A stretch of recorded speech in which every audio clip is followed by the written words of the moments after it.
Kamakailan, muling binantaan ng Estados Unidos ang Iran dahil sa patuloy ng pagmamataas nito, lalo na sa usapin ng programang nuklear, agresibong military mobilization at potensyal na cyber attack. Sa tema ng pananalita ni President Trump, mukhang oras na lang ang bibilangin at aatake na rin ng US sa Iran.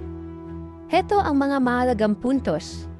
Ang US ay nag-warning na sa Iran.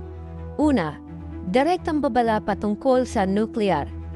Sinabing a few weeks away daw ang Iran mula sa paggawa ng nuklearong sandata. Bagamat pinabulaanan ng Intel, pinilit ng US na pigilan iyon sa pamamagitan ng pagpapakita ng lakas ng militar upang hindi makagamit ng Tehran ang nuclear arsenal.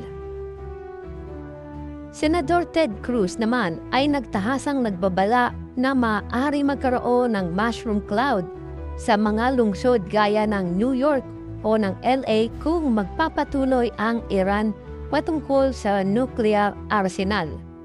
Sumunod, preparasyon para sa aksyon ng militar.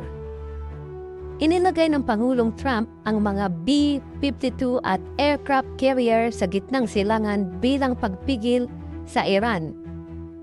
Pahiwatig ng kakayahan ng US na gumawa ng overwhelming military retaliation kung kinakailangan.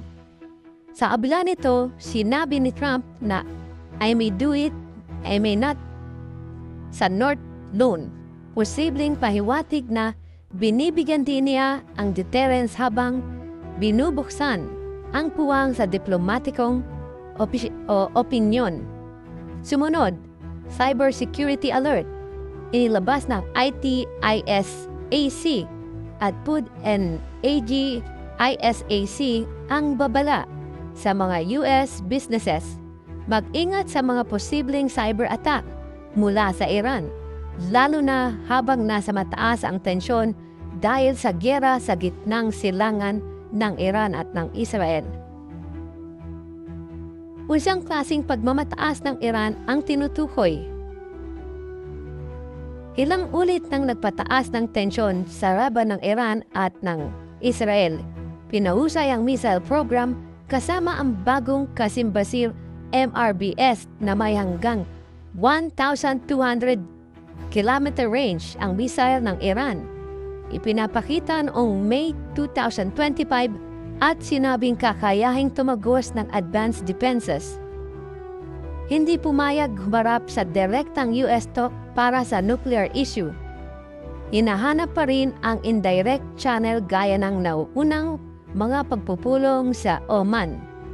Patuloy ang pag-atake ng Israel sa mga nuclear at military na pasilidad ng Iran, lalo na matapos ang June 13 strike na pataas lalo ng alerto sa US at sa mga bansa sa Europa. Ang US ay malinaw ng pagsasabing hindi papayag sa pagpapatuloy ang Iran sa kanilang nuclear ambition o magbanta sa kapayapaan ng rehiyon. May tatlong lever silang ginamit: posturizing sa militar, economical at diplomatic deterrence, at cybersecurity readiness. Sa kabilang banda, hindi pa rin tinatanggap ng Iran ang mga direktang usapan at pinapakita naman nila ang kakayahan sa missile at cyber domain. Kung sakaling magkaroon ng pag-atake ang US sa Iran, maaaring ang klase ng armas ang maaaring gamitin ng US. Ngunit depende sa kung gaano kalaki o kalawak ang operasyon na gusto ng US. At narito ang mga pinakamalamang na gagamitin ng US para umatake sa bansa ng Iran. Una, gagamit sila ng stealth bomber. Ang B-2 Spirit stealth bomber ay kaya magdala ng bunker buster bomb, mga bomba na kayang sirain ang mga underground na nuclear facilities ng Iran. Mahirap makita ng radar ng Iran at kaswa gamitin kung gusto ng US na hindi agad matukoy ang malapitan nitong paglapit at posibleng gamitin para sirain ang mga critical target tulad ng nuclear plant o military command center ng Iran. Sumunod, gagamit din ang US ng missile strike. Ito ay ang mga Tomahawk cruise missile, pinapalipad mula sa US Navy ship o submarine. Malayo ang iabot, kayang tamaan ang mga target sa loob ng Iran kahit hindi na kailangang lumapit ng mga barko at eroplano. Madalas gamitin para sa unang wave ng pag-atake o yung tinatawag na SOP ng Air Defenses at Command Center. Ballistic missile, mas bihira pero posibleng gamitin kung malawakan na ang gera. Mas mabilis, mas mahirap sagipin pero mas agresibo ang mensaheng pinapadala nito. Pangatlong gagamitin ng US, ito ay ang airstrike mula sa carrier-based jets. Ang FA-18 Super Hornet mula sa aircraft carrier sa Persian Gulf na nakaantabay na. Ito ay flexible, pwedeng gamitin para sa sunod-sunod na strike sa mga iba't ibang target, madaling i-deploy at suportahan ng US Navy.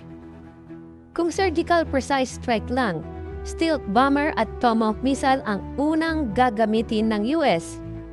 Kung full-scale war naman, dadagdagan ito ng mga carrier-based airstrike, cyber attack at siguro ang ground element. Pero ayaw ng US ng ground war sa Iran upang maiwasan ang malaking damage ng US Air Force, military at ng kanilang ground capability.